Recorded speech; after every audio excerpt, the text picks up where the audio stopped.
Au nom de toute l'équipe municipale et du personnel communal, permettez-moi de vous souhaiter une belle et heureuse année 2017. Une bonne santé avant tout, des projets plein la tête, beaucoup de bonheur et de joie partagée, de prospérité, de sérénité à vous et tous ceux qui vous sont chers.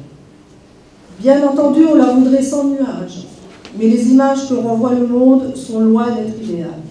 Alors souhaitons également très fort la paix pour tous, partout. L'année 2016 vient de se terminer. Une année difficile pour la France, pour l'Europe, pour le monde, secouée par des événements dramatiques et tragiques, d'ignobles attaques terroristes. Nous avons tous été profondément touchés et attristés par les attentats. À Nice le 14 juillet dernier, en Belgique au printemps, en Allemagne récemment et en Turquie encore ce 1er janvier. Ces actes barbares ont marqué à jamais nos mémoires. Et je voudrais aujourd'hui encore rendre hommage à toutes ces familles touchées dans leur chair et leur exprimer toute ma solidarité et ma compassion. Ensemble, souhaitons très fort que tout cela s'arrête. Pour autant, tous ces événements malheureux n'ont pas ébranlé notre volonté de servir le village, pour lequel l'année passée a été une année riche. Riche en animation, en événements, en divertissements, qui ont remporté un franc succès. Je voudrais ici remercier chaleureusement l'entente des associations et son président Gilbert Portman, force vive du village pour leur aide précieuse dans l'organisation de toutes ces manifestations. Merci Madame le maire de me donner la parole. Bonsoir à toutes et à tous. Je vous souhaite aussi une très bonne année 2017, qu'elle soit sous le signe du bonheur, de la santé pour vous et pour vos proches. Les membres de la commission culture ont eu le plaisir de vous proposer pour la saison 2016 une saison de qualité. Sur les planches qui se situent derrière moi, on a eu le plaisir d'accueillir un humoriste, un conteur, des troupes de théâtre et également des chorales. Le spectacle s'est aussi installé à l'extérieur de cette salle. Le spectacle il a été fait aussi sur le terrain rouge, où nous avons pu pour la première fois vous proposer une séance de cinéma en plein air au mois d'août, sans oublier aussi les 2 sorties nocturnes que l'on fait au mois de février et au mois de septembre. Toutes ces manifestations sont fortement appréciées. Je n'oublierai pas non plus la bibliothèque, où il y a eu une conférence sur les abeilles, également le concours photo et la remise de prix pour les maisons les plus belles, les mieux fleuries du village. La réussite de 2016, ce n'est pas moi, ou alors les élus, nous la devons aux personnes qui se sont mobilisées pour la réussir. Je pense aux personnes qui font partie d'aucune association, mais qui néanmoins prennent du temps et sont disponibles pour travailler avec nous. La réussite, c'est aussi le travail qui est réalisé avec l'entente des associations, comme l'a dit Madame le maire. Donc je tiens également à remercier tous ces membres. Permettez-moi encore une fois, je dirais de les remercier, de les applaudir, parce que sans eux, on ne peut rien faire. Juste encore quelques mots pour vous parler du CCAS, et puis du repas de fin d'année, du repas des aînés, qui est toujours fort apprécié, et qui a un franc succès. Cette année, il y avait de la musique, il y avait des magiciens, et également le Saint-Nicolas qui nous a fait l'agréable surprise de venir nous rejoindre et puis de passer un agréable moment. Mais le CCAS, des fois c'est un peu moins amusant, c'est un peu plus triste si je puis me permettre, c'est aussi d'aider des personnes ou alors des familles qui sont temporairement en difficulté. Encore cette année, nous avons su répondre présent pour les aider. Voilà, je vous remercie. Bonsoir Monsieur et Messieurs, Mesdames. Simplement, je voulais remercier toutes les associations, l'entente, Madame le maire a déjà dit. Et je voulais vous dire aussi qu'il y avait des nouvelles associations qui se sont créées à Neufchef. L'association de la jeunesse neufchefoise. Et il y a l'association aussi des motards qui sont aussi installés sur Neufchef. Et puis l'entente franco-italienne qui va commencer son année avec la Befana. Donc on est tous avec toutes les associations qui travaillent sur le village et on est très heureux. Tout le monde est toujours bien avec l'entente et même sans l'entente, tous les volontaires comme un nous ce petit. Encore beaucoup d'énergie et de réussite à toutes ces associations, dans tout ce qui sera entrepris au service de la population, certaines dans le travail de mémoire nécessaire qu'elles réalisent, d'autres en luttant contre l'isolement des personnes âgées, d'autres encore qui prennent soin de notre forme ou qui s'occupent de nos enfants et de nos jeunes. Enfin, le comité de jumelage qui entretient le lien d'amitié avec le village d'Ofrena. Je voudrais également mettre à l'honneur les agents des services techniques. Grâce à leur savoir-faire et leurs efforts au quotidien, Neuf Chefs a obtenu le label Village Fleuri cette année. Nous sommes très fiers d'arborer notre première fleur sur les panneaux aux entrées du village. Un grand bravo et merci à toute l'équipe pour cette belle récompense que je leur dédie. Neuf Chefs, avec ce label connu et reconnu, renforce son image et contribue à la renommée de notre belle vallée. Nous sommes évidemment sensibles à l'embellissement, la propreté de notre village, mais également très vigilants quant à la sécurité. Aussi, d'importants travaux ont été réalisés dans ce sens. Bonsoir mesdames, messieurs.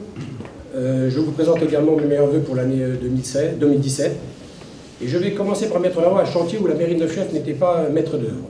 C'est un chantier qui était en partenariat avec le Fench-Lorraine, qui consistait à alimenter le secours en eau potable de la vallée. Donc c'est un chantier qui a duré quand même sur 2 années, d'octobre 2015 à mai 2016.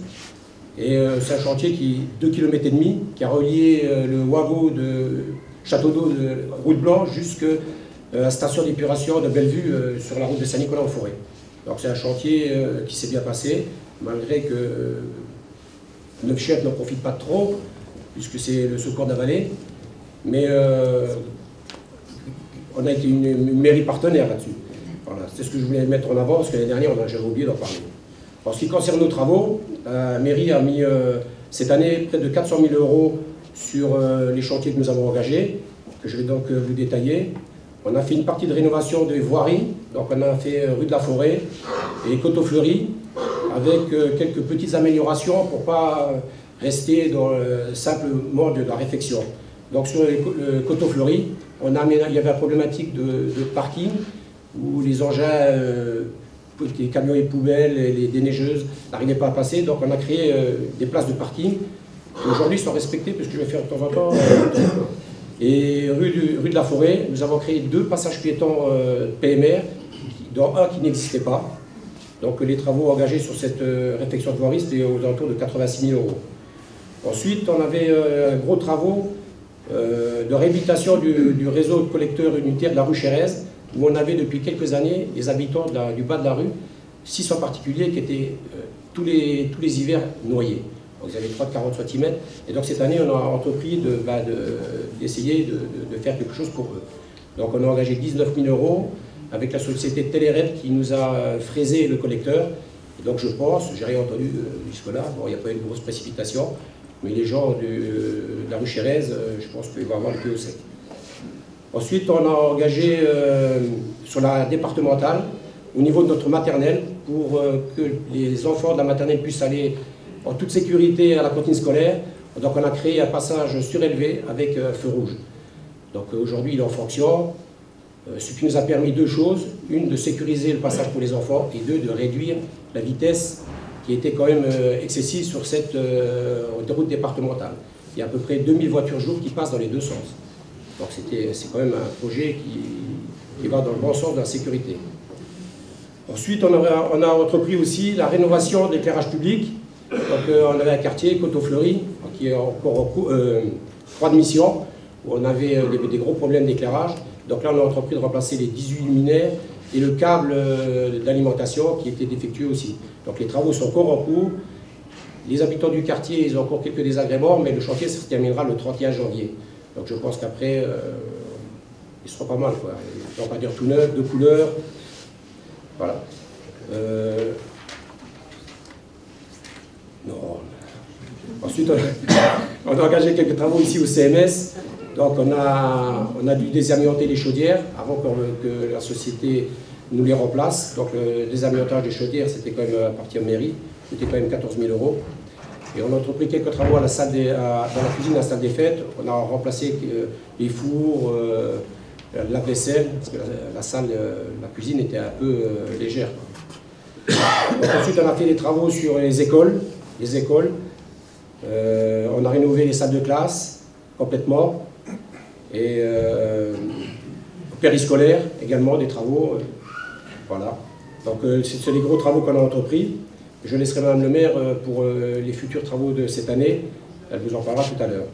Je tiens à remercier notre maître d'œuvre, le cabinet urbaniste, Sébastien Bonnet, qui a permis tous ces travaux, parce que c'était un peu technique, donc il nous a bien aidés. Et je remercie toutes les sociétés qui ont travaillé pour nous, donc Eurovia, SPI, Linguenel, Débat, Lorraine Conseil, et puis le CIVOM pour l'entretien de nos réseaux. Bien entendu, rien de tout cela n'aurait été possible sans l'investissement de nos employés communaux, à qui j'adresse mes chaleureux remerciements. Chacun, dans la mission qui lui est propre, a apporté sa pierre à l'édifice.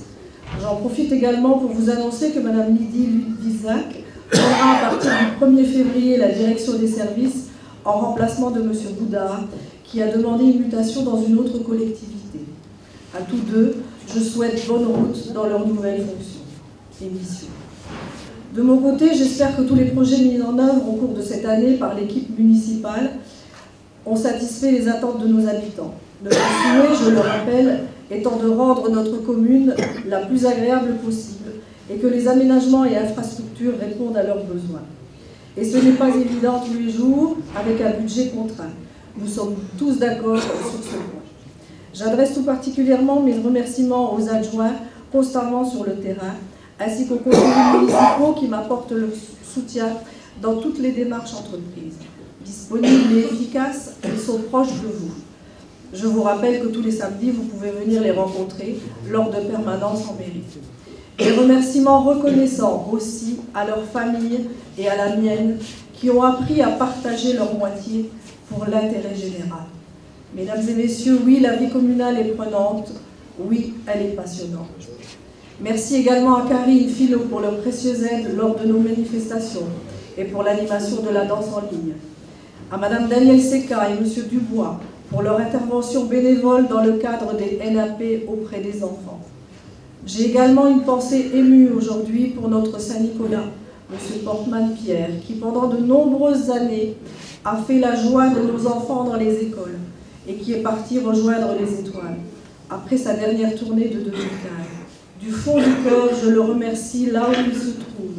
Il peut être rassuré, M. Céla Michel a pris la relève avec la même passion qui était la sienne. Merci à lui. Un grand merci aussi à Eric Pelosato pour sa collaboration bénévole dans l'élaboration de nos bulletins municipaux ou supports de communication. Je laisse le soin maintenant à son épouse Muriel Pelosato de nous en parler un peu. Tout d'abord de vous souhaiter une excellente année 2017, que celle-ci vous apporte joie, santé, bonheur et prospérité. Donc j'ai effectivement la lourde charge de porter la commission communication au sein de la ville de Neufchâtel. Et heureusement, cette charge, je ne la porte pas seule, puisque je suis accompagnée d'une commission, la commission communication, qui travaille vraiment au quotidien avec moi. Et du coup, je profite de ce moment pour vraiment les remercier, parce que je pense que sans eux, je ne ferais pas un travail de la qualité qu'on a aujourd'hui sur la communication à Neufchâtel. Donc les différents outils qu'on développe et qui, j'espère, vous apportent toutes les informations nécessaires sont bien entendu donc, un bulletin municipal, donc un bulletin qui se veut trimestriel, donc dans lequel on peut rendre compte de toutes les actions qui sont portées par la municipalité, mais aussi mettre à l'honneur les actions d'autres, l'action des associations de Neufchâtel, mais également des personnalités du village qui l'animent au quotidien. On travaille également donc, sur notre site internet, donc un site qui est mis à jour très régulièrement, que ce soit par la commission communication ou par les services administratifs de la ville. Donc c'est un travail quand même qui est fastidieux. Et au sein de ce site internet, on peut également donc, développer des collaborations avec les associations qui peuvent donner leurs informations directement sur le site internet. Et donc mes collègues en ont parlé tout à l'heure, on aura l'occasion en 2017 de développer encore ce volet-là, puisqu'on a de nouvelles structures qui se sont installées sur Neufchâtel. Et je les incite vraiment à venir me voir pour qu'on puisse travailler ensemble sur ce volet.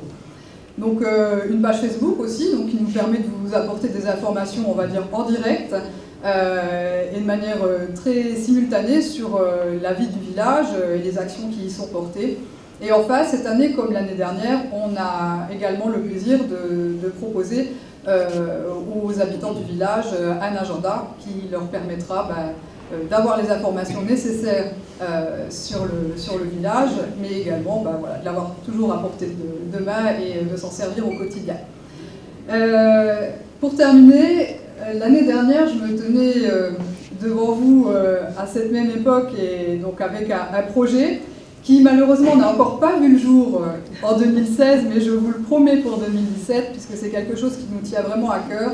Donc on travaille sur la création, la réalisation d'un panneau d'information, donc qui nous permettra vraiment de compléter notre offre en termes de communication. Donc c'est un projet qui est un peu coûteux quand même pour un petit village comme le nôtre, et donc du coup on essaye de trouver les meilleures solutions possibles pour dépenser moins mais apporter la solution. Donc du coup ça prend un peu plus de temps, mais je vous promets pour 2017 ce sera fait. Voilà. En 2016 encore, nous avons eu la chance d'accueillir sur notre village de nouveaux commerçants ou artisans et nous en sommes très fiers. Un territoire attractif, où il fait bon vivre, c'est un savant mélange de commerce, de services, d'animation offerts aux habitants. Paris gagné pour Neufchâteau.